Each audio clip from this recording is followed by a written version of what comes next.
Hey, I'm Natasha Galinsky, and this is Never Launch on a Friday, the podcast about helping female agency owners and service-based founders achieve their goals through healing the root causes of what's keeping them stuck. If you're a female founder looking to chat one-on-one about where you're stuck, please book a coaching call in the show notes. I'm so glad you're here. Let's go. Christine, I'm so excited that you are here. Likewise, Natasha. When I first met you, I was like psychotherapist, exited founder, and now business coach. I'm like, you were like trifecta of I've heard that a few times. I definitely did not set out to do that intentionally. You're the trifecta of female founder awesomeness. I'm just like, yeah, because what most women don't exit, you've done that. Most women, and the fact, because I know you and I were chatting when we first met, the whole component of mindset versus entrepreneurship, it's a hand-in-hand thing. It's not one or the other. People talk about how, oh yeah, business, it's like the money and the mechanics. And I'm like, yes, and you do that too. But so much of it comes out of who you are and how you think, right? Which is what we want to talk about today. So, those of you who do not know Christine, she is an entrepreneur, former psychotherapist, wife, mom of two, 6 and 2, very busy mom, living in Maine. She is the founder of Hakkola. Am I saying this right? Hakkola, or is it Hakkola? How do you pronounce it? Hakkola. I love that. I could have asked you before, where she helps women service providers build businesses that actually work. After building, selling, Build Your Private Practice, a company that supported hundreds of Canadian therapists. Thank you for the Canadian support. Christine became obsessed with helping founders stop solving the wrong problem and start making smarter, more sustainable business decisions. Today, she works with therapists, coaches, consultants, clinical founders, and fractional leaders to navigate the 3 stages of growth: client acquisition, sustainability, and leadership. Known for her belief that most founders have a diagnosis problem, not a discipline problem, she blends psychology, business strategy, systems thinking, and a healthy skepticism of hustle culture to help women grow without burning out. Oh my God, I cannot wait for today. While she is not talking about bottlenecks, business models, and AI, you'll find her spending time with her wife, Leah, and their 2 young kids, swimming in Maine lakes, tackling an endless list of house projects. I totally relate to that. Planning the family's next adventure, or dreaming about which corner of the world they'd like to explore next. That sounds like an awesome life. I love that. So it sounds really good when you read it. I know, when you read it like that, right? You're like, I love you. I know, but it doesn't include the part about where's my backpack and where's my shoes. I'm like, daycare calling. Your kid has a fever. Oh my gosh, it sounds so pretty, right? Like when we read a bio, we're like, hey, look at me. And then life, you're like, we don't put all the likey life parts in. I know, oh my God, I mean, it's not quite as pretty when you actually get, but okay, so we have lots of fun things to talk about. So the way that I do the call is it's more, as opposed to like podcast interview, I do it more like just kind of like us chatting like about a topic. And so some of the things that, as you know, like I am super, super passionate about female founders. My lens is that so much of it is the psychology. Yes, there's mechanics. Absolutely, there is strategy and there's skill development and capacity, like 100%. But what I really want to talk about today is like that inner game, right? Like that inner game of you coming from the psychotherapy background and you like having worked with like countless people about overcoming blocks to success. And so it's like when you say, I love that one of the things you said is why smart women keep solving the wrong problem. Tell us about that. Yeah. So where do I start? Take your time. No worries. I mean, I've been an entrepreneur myself for almost 15 years. So I've watched myself go through this journey, and now on my second business, and paid a lot of attention to when things were going well and when things weren't. And over the last 10 years, I've had the privilege of watching now thousands of founders and business owners growing and scaling their own businesses. One of the things I've always been really intrigued by is what creates success and what doesn't. But I have too much in my brain. Okay. Why smart women keep solving the wrong problem. That's right. Because they get distracted like I do, right? What I have noticed and what I've recorded in, with metrics and with researching and analyzing my own clients and myself is that as founders, we tend to focus on the things that are familiar or comfortable or even that we like. For example, I've worked with clients, and I'll throw my hat in the ring with this, who really love creating offers. They love offers. How can I serve the people next? What else can I create? I think a lot of folks can resonate. And when things go wrong, it's really easy to look to the thing that we're used to solving or to the thing that we like to solve and think, well, if people aren't buying, it must be my offer. I'm going to recreate my offer. I'm going to do this new thing. I'm going to do this other thing over here. And there are really only 6 constraints to client acquisition. Okay. And the reality for most business owners that I have worked with is that reason they're blocked is because they're focused on the wrong constraint. And they're trying to solve the one they're used to solving or the one they like solving instead of the one that they're not aware of or that they actually shy away from because it's not their strongest skill set. So tell us about that. What are the 6 constraints? Talk us through it. Yeah. So, I mean, full disclaimer, I didn't make this up. I use my own kind of lingo and nomenclature around it these days due to the system that I've developed. But Oh, I it's good. certainly can't take credit for, identifying what are the bottlenecks in client acquisition. That's fairly well known, well known information in the marketing and sales world. But the way I conceptualize it and the way I speak about it with my clients is that you've got 3 foundational constraints, which are your ICP, your offer, and your pricing. You Mhm. can't really do anything else with that. If you don't know who you're serving, you don't know how you're serving them, and you don't have a price on it, it's really difficult to go to market or do anything else. So those are the 3. And sometimes not having really nailed one of those 3, not being clear about who you serve, not having either a clearly defined offer or really an offer that works, that's enticing to people, or even with the pricing, having underpriced it, overpriced it, or having priced it well, but not feeling confident in the way you convey the pricing. All of those things can get in the way. So those are the first 3 constraints. And the second 3 constraints are lead generation, sales, and follow-up. A Wow. lot of folks think that sales and follow up go together, but they're actually separate. Yeah. Sales is the motion that happens when we're in that moment of, potentially selling a service to somebody. And the follow up is what happens when the deal hasn't closed, but we have a very warm lead. And a lot of folks lose potential clients and leads right there. And then the lead generation is actually where a lot of folks need to spend time. And what a lot of folks do is that they jump around from strategy to strategy, which actually Mhm. keeps them stuck. And certain service-based businesses do better utilizing certain strategies over others. So to Mhm. recap, it's the ICP, the offer, the pricing, lead generation, sales, and follow-up. And actually, interestingly, in that order as Yeah, well. You can't actually absolutely. solve the problems well out of order. So when you say smart women keep solving the wrong problem, is it that they're like jumping into the wrong place? Or tell us more about what you mean by that. Yeah.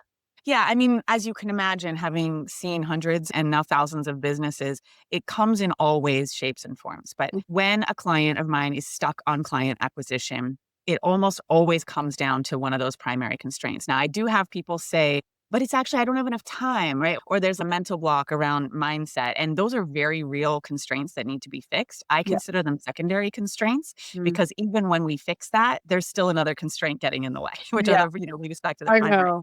It's like that the thread, right? You're never gonna run out of thread. It's always gonna Yeah. find something. Yes. Always, always. Yeah. And then I try to be very careful, when I talk about this stuff that there's no magic bullet and it's not like you're gonna solve the 6 and then they're fixed forever. No. Things crop The up, economy is right? gonna change or AI is gonna come right Exactly. upset the whole Exactly. thing. So, like, when we talk about solving the wrong problem, I loved what you said about women doing what's comfortable because I definitely know that Yeah. I do that for sure. Oh my Like, gosh, when I I'm do it. tired or I'm, like, not on my A game, I will absolutely do the simplest, most brainless activity that doesn't move the needle, like, always, Yeah. right? So, what else do you see? What else do you see in terms of women who kind of stay in that comfort zone of what they think the problem is or what they're good at? Like, where do you think that stuckness comes Yeah. from? Like logistically within the constraints or what's kind of More even behind? a mindset, like, why does, like, because I know Yeah. for me, for example, just as an example, like, there's certain tasks I have to do because it's fun and relaxing, and there's some that I'm scared to do, and I don't wanna do them, and so, like Yeah. or more overwhelmed by them, or, like, afraid to do it. So I guess in your background, pulling on your background as a Yeah. psychotherapist, like, when you see going back to the question of working on the wrong problem. So what do you notice? Let's say that there's a woman and she's got a lot of these 6 constraints in the right place, but Mhm. still it's not going forward. When you say psychology is part of your coaching, what does that look like? Yeah, that's a great question. One of the most common examples I'll see is women who are fixated on lead generation. Mm, If they really enjoy networking and meeting new people and creating content and mhm. speaking and all the things, creating visibility, generating relationships, which a lot of women do, they over focus on lead generation. And how I diagnose a constraint is by the metrics. We can tell by the numbers actually where the issue is. And a lot of times when I have a client in front of me and they say, I'm not getting lead clients, I don't know what's wrong. And I look at their numbers, they do not have a visibility problem. They do not have a lead generation problem. There's Mhm. actually a lot of activity, top of funnel. But then what'll happen is either they're not getting on sales calls. They're engaged in tons of relationships, tons of conversations, and they're not converting into calls, or they're converting into calls and then they're not selling. Mm-hmm. And sometimes, firstly, when we don't know, and then secondarily, sometimes because a lot of women dislike sales, in my opinion, mostly because we haven't yet learned how to do them in an authentic way that feels in integrity, we're subconsciously avoiding that. And then we over focus on lead generation, hoping that the more people we get in, it will just turn into sales. But Yeah. what they're actually avoiding is the sales conversation. And sometimes that's actually a follow-up issue. And sometimes it's actually an offer or a pricing issue Mhm. that comes up on the sales call. But usually when you dive into the nitty-gritty, you can figure out which of the constraints it is. Yeah, no, because I always like to tell this story of I have this friend and she has 1 million followers on TikTok and makes no money. Huge visibility, right? That is Huge visibility. the perfect example. Yeah, she's an icon. I'm like, oh my God. She Absolutely. gets offers for brand deals from Amazon and big name, right? Anyway, and so, well, I shouldn't say big name, but like big enough that she attracts companies who want to work with her and stuff. But in terms of selling her own stuff, she doesn't and she can't. And she can't bring herself to do it. And she's so traumatized by the idea of selling something. Yeah. So, in your work now, as in the coaching side, consulting side, do you dig into that with women? Being like, if you saw that kind of block, be like, okay, there was Yeah. obviously some sort of trauma here, like Mhm. just complete resistance. People literally DMing her, send me the thing. And she just won't. She's just, I can't. What do you do in that case when you notice that with your client? Like, Yeah, I mean, the first thing that I will do is gently name it, yeah. and depending on the relationship I have with the client, how long I've known them for, how well I know them. And sometimes I can be a little more bold or direct in naming the issue, but usually I'll approach that pretty gently and just go, "Hey, we're looking at your numbers and Mm-hmm. we're seeing amazing numbers on lead generation. I know you have a problem with your offer. I know you've got clarity on your ICP. Pricing's good. We're actually getting stuck on sales. Yeah. What's going on here?" Yeah. And for me, it's really there's a choice point there. And similarly to when I was a therapist, I can't do someone's work for them. And it's not possible for me to help someone if they're not willing to help themselves first. One of my supervisors when I was a therapist told me a line. He said, "You should never work harder than your client." Mm-hmm. And I really sat with that for a long time and I still kind of poke around at it and try it on to see how it fits. And for the most part, it has fit very well for me because anytime I find myself wanting something more for a client than they want it for themselves, we just get stuck. So I always get curious, is this something they actually want to solve? And if it Mm-hmm. is, we're in the game. And if it's not, that's their choice. And I have so much respect for that because sometimes the stuff that's getting in the way is just too much for someone. And it's not my call to push them into something or into some place that they're not ready to go. But if they are, that's something that I feel very excited and honored to be able to hold with them. Mhm. So how do you guide someone and how do you support someone in that case? Let's say they are willing and they want to overcome it. What do you do in that case? I'm just so curious about how you do this. Coming from such a strong psychology background, now with business, like how do you blend the two? So you've got this woman or woman and she's doing great. She's putting herself out there, but she has major, let's say, fear around sales and she knows and she wants to fix it and she just doesn't know where to even start. Yeah. I mean, a couple things I want to say right out of the gate. One is baby steps. Yeah. And two is I believe there's absolutely a time and place for therapy. And a lot of my clients are very self aware women. And my experience has been that many times when those things come up, if there really is a deep seated trauma, under that, I would always recommend therapy. And I don't put Mhm. on my former therapist hat when I'm coaching. What I do, however, is intentionally hold a safe space to be able to have a discussion around that. And some of my clients have actually ended up going to therapy and getting the Yeah. support that they need to resolve that on a deeper level, which I think is wonderful. From a coaching perspective, the way I typically approach that is just baby steps. I'm trained in somatic experiencing method developed by Peter Levine, it's Yeah. a body-based approach. Um, and so I use that to inform the way I explore these things with my clients. Let's really break it down because most women, and actually I will say I haven't yet met a woman whose issue was sales. Mhm. Sales, the whole thing. Sales is a multi-step process. There's dozens of things involved in that. Mhm. Usually, there's actually only one or two components of it that feel very scary for them, whether it's the ask, whether it's the point in time where they state their pricing, there's usually one or two things in there that feel more overwhelming. So that's what I get into with them. What specifically is it that's scary about sales? Okay, what specifically is it about naming your pricing? Where does that come from? What would Mhm. it look like to not be afraid of that? What would need to be different? And Yeah. then finding a safe environment for them to do that in. Many times we start with warm leads, people already in their inner network. It's scary enough to do sales in general. It's really scary when you have no idea who this person is in front of you.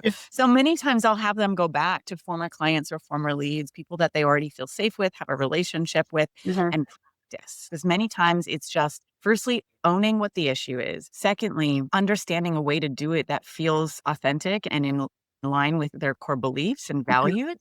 And thirdly, just finding a safe, simple way to practice that skill without just diving into the deep. Sure. No, I totally agree. Because that's what I see a lot in my work as well, is in my own life, that there's certain blocks that we carry that Yeah. once you actually name where it is, like, it's becomes so much more manageable to deal with, right? Like you said, it could be like, I'm afraid of creating content. Well, maybe you're not afraid of creating content. Maybe your part is just one tiny little piece. And until you're clear on where the gap is, like you said, it can just be overwhelming. And you kind of throw the baby out with the bathwater when it's really just Yeah. like a little piece, right? Because in Yeah. your experience with women, I know, me too, like everyone I know runs a business, like hardworking is not the problem, but like, Absolutely. where does hard work, where can it actually sometimes make things worse? Yeah, that's a really great question. One place I see it make things worse is when someone doesn't have clarity about what the actual constraint is, and they're using what I would lovingly refer to as the spaghetti at the wall approach, Yeah. and they're just working so hard to solve the wrong problem. And unfortunately, that can lead to burnout. It can lead to feelings of failure. It can contribute to imposter syndrome when we're doing everything we know how to do, and sometimes worse, everything we're told to do. If we have a coach who doesn't understand where the real constraint is and just end up feeling this is impossible, right? Or there's something wrong with me. Yeah. No, that's interesting. Because, yeah, I definitely see that too. Hard work is not usually the variable, right? It's just, I've never had a lazy client. I no, try not to use always and never, but I feel I've said never it's twice. true. Twice in this, because yeah, all the women I've worked with, you don't become an entrepreneur, to No, just you're to sit willing to down. work. You're willing to work because that's the You're thing. incredibly determined, incredibly Yeah. hardworking. No, for sure. And I mean, it's so interesting to me that, because back to what you're saying about therapy, that I completely agree, like any sort of healing modality, right? Because I see that so often, that because I've been running my own business for 20 years. And it's like, I think about, there's so many times where women just come at the same problem over and over and over and over from every angle. And then they're like still stuck. And that's definitely the place where, like, if you're a woman listening to this, like that, if you've been trying to come at your problem from all the different angles and you've had the coaches and the cohorts and all those sorts of things, yeah, that may be a time to get some actual like professional help, right? Because what I see sometimes as well is it's not always a mechanical issue. It's like a mindset issue. So it's, for example, like I go back to my friend who, so she, again, million followers on TikTok, and she works hard. Her content is beautiful. Like she is just like on it and it looks fantastic. And it's, she comes from a really strict religious background, and like the whole poverty was like holier, right? Like subconsciously, I know her and I know that's what she thinks, like to actually monetize, a gift that, God has given her is like not cool, like something like that, right? And it's just kind of like, and until as women, like we can work as hard as we want, but if we keep running up against the same walls, it's like, okay, sometimes we need to, yeah, stop, think, debug, right? Do you see that sometimes in your clients? How do you actually encourage women, okay, let's just stop working hard for a minute and let's Yeah. just think this through? Yeah. Like, Well, when we're not seeing the metrics move, yeah. right? Or when we feel like we're guessing, what tells me we're on track is that when we make a change to the motion, we've identified the constraint and we make a change around it, that we see some sort of tangible difference in the metrics, Mm. or we're getting feedback that it's either working better or working worse. When we're making changes and just kind of, right, and we don't actually know where we're expecting to see the results of that change, or there's no way to measure the change, to me, that's problematic. Mhm. And I would be concerned that's a waste of time for somebody who isn't clear on what is the problem they're solving and doesn't have a measurable way to determine how well any future changes are working or not. Mhm. Yeah. And do you normally do that through like your sixth constraint next metric, or? We Okay. do. Yeah. Yeah. Yeah. Yeah. Mhm. Yeah. That makes perfect sense. Yeah. Yeah. Because I just find, because I agree, there's certain like I said in the beginning, there's certain skills absolutely you need to do as an entrepreneur. But I also, I can never say enough to people that running a business is so much of a mental game. It's not just, if I had to tell people who want to run a business, whatever, I'm like, you can learn the mechanics, you can learn the money, you can learn all of that. But that mental game of the resilience, the tenacity, the creativity, the risk, like being willing to take a risk, without not enough data most of the time and things like that. There are huge components of entrepreneurship that are going to push you. Yeah. And I think I know in my world, a lot of all my colleagues and peers and friends run businesses. I don't think I know very many people have a job, but it's like, we have this idea that, okay, building a business should feel good. It should feel empowering and fun and all these things. I know, right? It's not that memo either, but it's kind of, they think, okay, it should be joyful and fun and in the flow, and I should be empowered and I should feel like I'm contributing and I'm calling my own shots and stuff. But it's like, what the part that I say a lot is moving outside that comfort zone, moving into something new, learning new skills, learning new ways of thinking, facing your demons. None of that feels good. None of it feels good. And so, but I like to kind of explain to women, okay, when you're on those edges of comfort zone into new, it's like those baby steps, like you said, but knowing that it's probably not going to feel good as you're doing this, unless you learn how to associate that panic with good. And I'm on the verge of the next breakthrough. I got So well said, Natasha. I agree Yeah. wholeheartedly. Yeah, because it's just, I know for me, I mean, this is kind of a tangent, but I know for me, oh my God, like decades, I always thought coming at a business from a place of alignment and flow and in my energy and my highest self and all of this new age manifestation. And I think it really hurt me as an entrepreneur. I don't know what your opinion is on that, but I think this whole paradigm of the energy and the vibe and all of that, I know for me, when I was building, and I'm like, when it was hard and scary and you need to take chances and learn new skills and try new things. And it's like, I remember feeling like, okay, shouldn't feel like this. It shouldn't feel as hard and as scary as it was. If it's meant to be, it should feel good. And I'm like, that is definitely not the case. I said that to my friend all the time. I'm like, hey, it's going to feel scary and very hard to do this, to face whatever this block is, like with the sales, right? It's going to feel very uncomfortable and very overwhelming probably. And it's like, you take it as a baby step, but you can't fix it and feel great at the same time. I don't know what you think about that, but you can't have one without the other, in my opinion. I agree entirely. Yeah. I won't lay claim to know where that sentiment arose, yet I've heard it repeatedly. I was a yoga instructor and lived and breathed the yoga world for over a decade in my 20s and early 30s, and it was rampant there. And I see it also in women's wellness and certain circles where the rhetoric is that business success is 100% mindset, or that if we were just, fill in the blank, just enough, just better, just like all the things that we adopt this story that like everything is within our control. And if we were just good enough and all the things, the things would click into place. And on the one hand, I wholeheartedly agree with you that mindset is an incredibly important factor. And many times, if it's not addressed, it is what's going to stagnate you, typically with another constraint underneath. Totally. Yet on the flip side, it's never the only issue. There are legitimate skills that need to be learned in building a business. Yeah. And I'm sure you've seen this as well. All of the clients that I've worked with, and myself included, become entrepreneurs because they're really great practitioners. Yeah. They're trained in a certain skill set or modality to provide a service to somebody.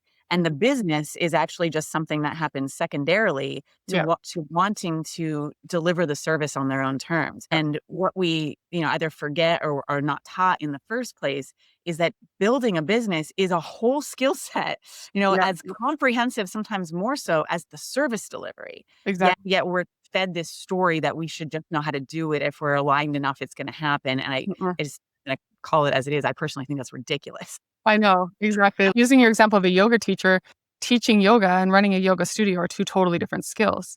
Exactly. That's where I got my start and really noticed all of this. Yes. Yeah, absolutely. it's true. It's the technician, right? I always joke, like, I run a web development agency. I've been doing that for 11 years. I have never built a website. And I think that's so ironic how I do what I do. I think people, like I said to you before, like, people who know me, they're like, what do you mean? I can't even set up a Bluetooth connection in my car. It's ridiculous, right? But it's kind of like that idea that, it is a skill issue on every front. like how you think, what you do, like the action you take. It's that whole, all the pieces of the pie, right? Because in your experience, like working with women, being and a founder yourself, what is the difference between fear and intuition? Or how do you tell the Mhm. difference between the two? Yeah, that's a really good question. I mean, I think there's a lot of ways that you could tell the difference, but something that stands out for me is the repetitive cycles. Fear often comes up. We're stuck in a repetitive cycle, and we find ourselves doing the same thing over and over and kind of banging our head against the wall. Whereas intuition, many times, where's the hat or the face of some new insight, like something new, like doing something different. And not in the sense I'm going to create my 10th offer to solve a sales problem. Sometimes it's actually really difficult to discern because on the surface, they can look very similarly. But getting stuck in a repetitive cycle that doesn't feel good to me Mhm. is often related to fear. Whereas intuition can often free us from something that we've been stuck in or allow us to Mhm. see it in a new way. And the other way that I support my clients to discern the difference is just how it feels in their body.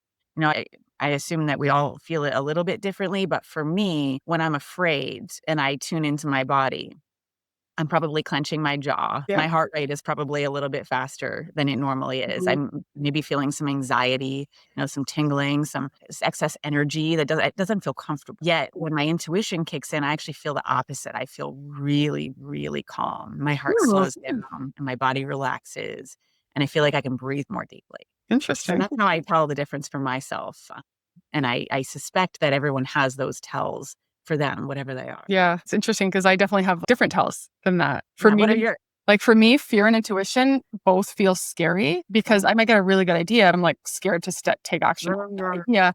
But it's like, to me, it's like when I identify, because what I like to do, and I do this with my kids, is because I have 3 teenage kids, is if they're thinking about making a choice, and this is a very rudimentary practice, but I'm like, look, imagine making choice A. Just like imagine you've made that choice. You are going to go to this university, or you are going to take this job, or you are going to date this person, whatever it is, right? It's okay. Like, how does that feel? Do you feel scared? Does this feel scary good or like scary Mhm. bad?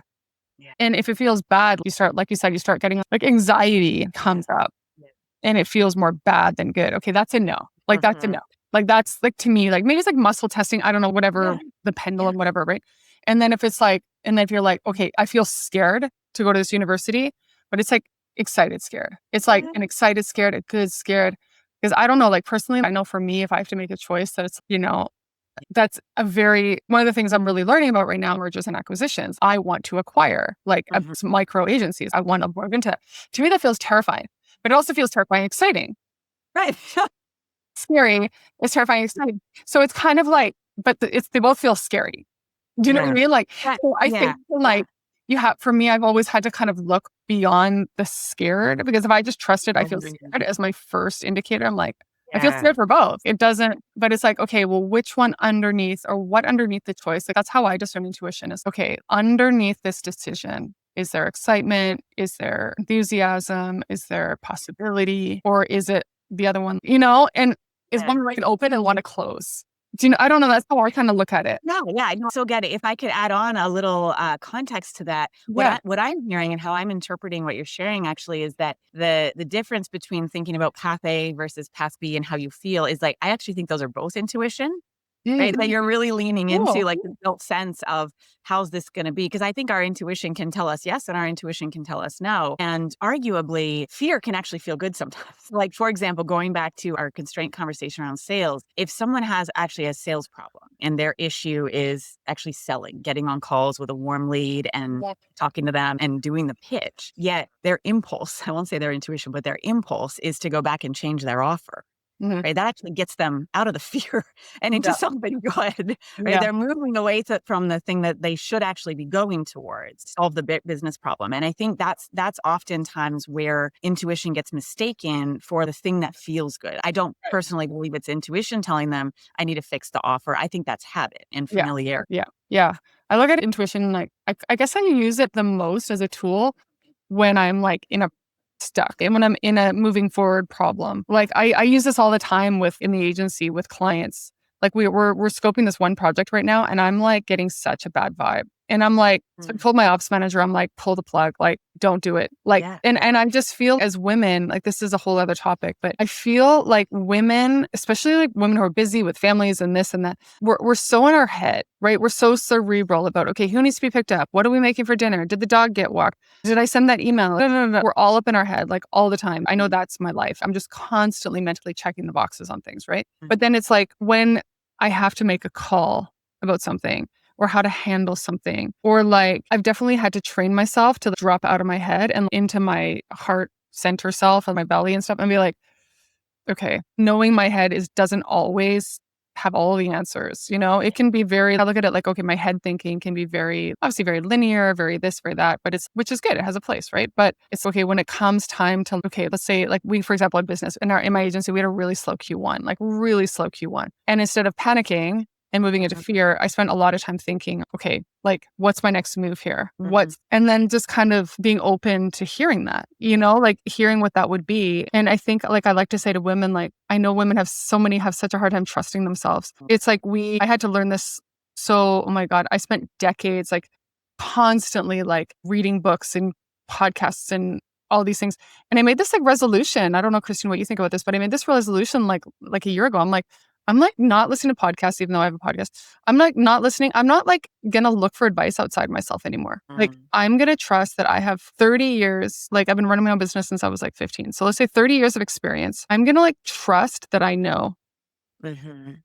And it was like this terrifying good decision to realize like I can trust myself. I don't know if you run into that with women, but I'm like, that's a big one for a lot of people. Like, Yeah.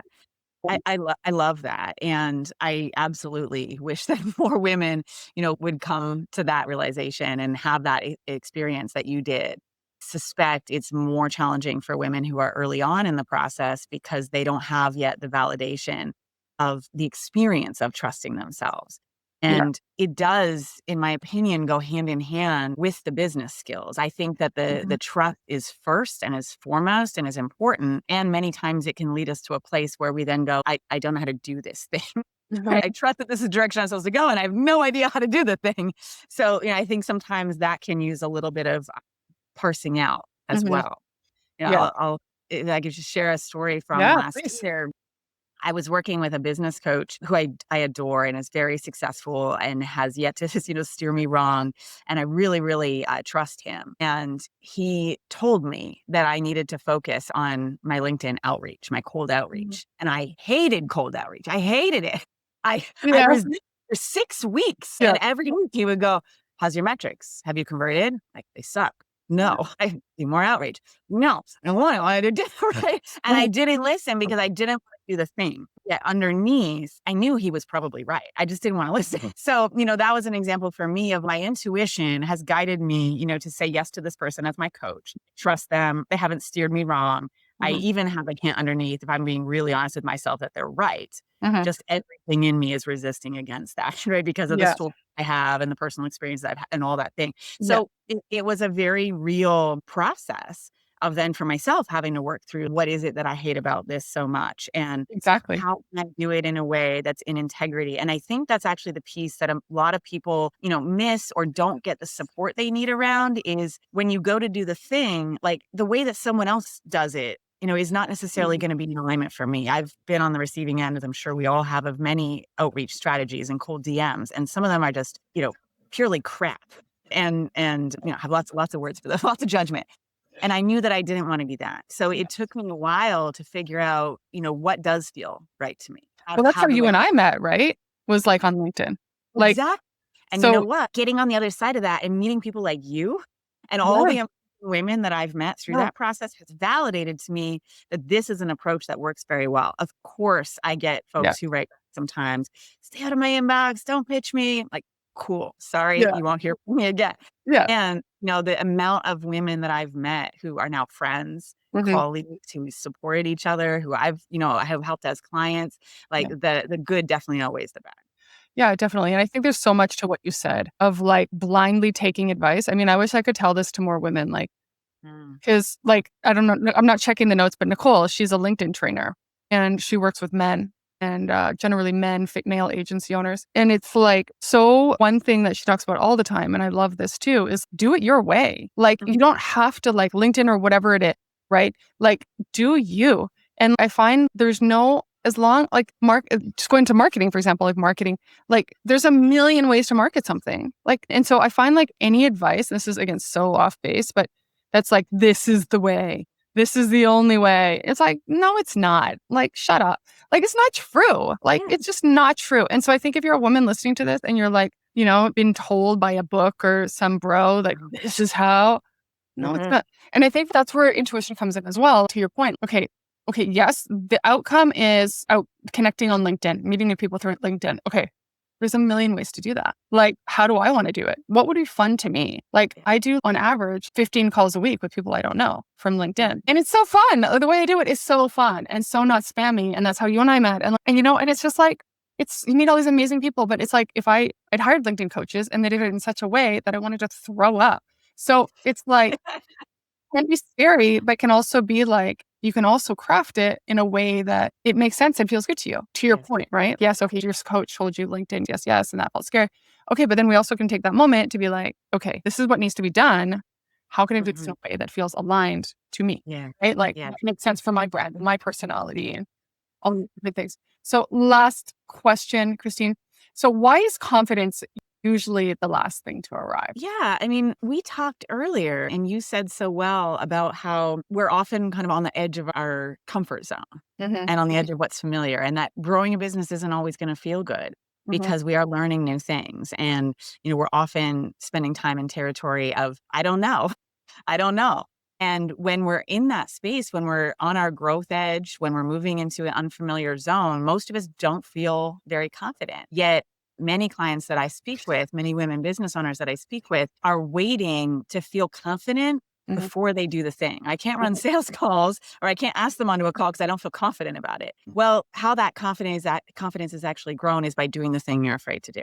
Yeah. And it's only going to feel that scary the first time. Yeah. That's the hard time. And then assuming it goes well, it's going to feel a little better the next time and a little bit the next time. And the more you flex that muscle and the better and better you get at that thing that was holding you back, the more your confidence grows. Yeah. So confidence is typically the last thing to grow because it's a muscle that we need to flex to get better at a particular skill in business and to see that we can do this thing. Yeah. There's an expression I love, and it's competence leads to confidence. It's good, right? Because it's true. We think, oh, okay, I always tell people, like, this is one of my things I love to say is we do not live in the matrix where a chip goes in your head and all of a sudden you love. Nice. Great. Make me a master in sales. Exactly. I know jujitsu, or it doesn't work that. If I would love to have that happen where the chip goes in and all of a sudden you are a sales master, right? Right? That'd be so good. Give like, AI about 10 years. There'll be something. I know. Oh, I'm saying that. But it's like, that's exactly it. It's the whole idea that you are gonna suck at whatever you do that's new. Recently, when I finished all my surgeries and stuff this year, I enrolled in this dance class, and it was this heels burlesque style dance class. And I was like, okay, my body's been torn apart. I need to do something fun that's like, in my body, right? And it was like this heels class. I'd never danced in heels. I'm 5'10". I don't even wear heels, And I went to the class, and the teacher was like, I don't know what you are, but you need to work on, not stomping, like strutting, not stomping, right? And I remember it was like so bad. And then, but weeks go by. You keep getting better, I practiced at home. I practiced at the grocery store. I practiced all my things. And then you get better. And then we did a show, and I didn't fall over, and I was okay, right? But it's like, that's how it goes. There's no arriving. And you see people, if you see someone online or see someone doing something and they're really good, once upon a time, they suck. They suck. There is no magic, And I think, I don't know about you, but I think a lot of us think, oh, that person has like savant syndrome. They just were born really good at that. And you're like, no, they weren't. I haven't come across it. So bad. They just had the courage to go for it. And that's kind of one of the things I talk about. I have a special needs daughter, and she has a lot of social anxiety around certain things. And one thing we talk about all the time is like courage. Courage. Yeah, it's scary. It's scary to do these things, but building that bravery, courage muscle, because in my opinion, being an entrepreneur, knowing entrepreneurs, that's really the name of the game. like the courage to step up and learn those skills, to look at your numbers, to hire a coach, to face your demons, to get over yourself, to go to therapy, to face all these things that feel so uncomfortable. But really, the person who makes it and the person who doesn't, in my opinion, was willing to take more of those uncomfortable steps, right?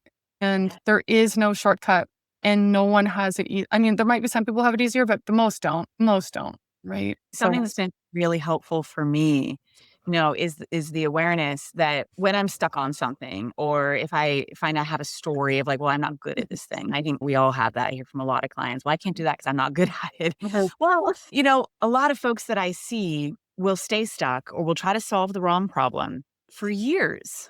I've met people who've been at this for 10 years and they're still stuck on the same problem. Mhm. And what is really inspiring to me, and a mentor told me this once, is that the thing we're stuck on, that we've maybe been stuck on for 10, 15, 20 years, probably only takes about 10 hours to get a good grasp on. I know, right? We overthink it. Totally overthink Right? it. If we actually say, okay, I'm going to clear my calendar for 3 full days, and I'm going to go all in, I'm going to take the course and I'm going to do the training, or I'm going to hire a coach who's an expert in this thing, and I'm going to tackle this thing. I'm going to have the courage Yeah. to just learn it because I'm not good at it. So let's Yeah. get good at it. Yeah. It usually only takes about 10 hours to form enough of a basis Yeah. to get over that hump, yet we stay stuck on it Crazy. for years. I know, we just spin out on it. Yeah. I'm the queen of that. I'm the queen of spinning out on. Yeah, it's just, yeah, it's so true. It's like cleaning your garage, you put it off for a year or Right, more, and then when you're doing it, it's like, and you do it, and then in a day you wrangle your family in to help you, and then in a day you're like, "Oh my god, what was." It's "I so should have done true. that a year ago." I was like, "Oh my god." But yeah, how can people get a hold of you? If they loved what you said and they want to hear more, get to know you, work with you, how can people get in touch with you? Yeah, that's a great question. I mean, I run monthly webinars. Best place to connect with me is on LinkedIn. It's Christine Hakola, or you can search Hakkola Horizons. I'll come up either way. Run a free monthly webinar. Folks can sign up for that. You can also book a free call with me, or you can head to my website, hakkolahorizons.com. Amazing. Oh my God. You're so good. And I love your content on LinkedIn too. Follow her on LinkedIn, connect with her on LinkedIn. Her content is so good. So Thank awesome. Anything else to say? Otherwise, I'm just so grateful that you were here. Thank you so much for Oh, what you shared in your journey. you. So much richness. Thank you. My pleasure. I'm so glad. Awesome. Okay. Mm. Well, Christine, I know you've got to go to your daughter's dance show. So have an amazing time at that. And Thank you. it's so great to have you. Thank you. It was great to be here. Great to reconnect. Bye. Bye. That's it for today. If something landed for you, share it with a founder who needs to hear it. That's how this work spreads. Find me on LinkedIn, Instagram, and YouTube at Never Launch on a Friday. And if you want to keep this conversation going, our free Slack community is in the show notes. If you want to learn more about everything we're building, head to neverlaunchonafriday.pro. All the details are there. And if you're a female founder looking to chat one-on-one about where you're stuck, please book a coaching call in the show notes. This work matters, and so do you. See you next week.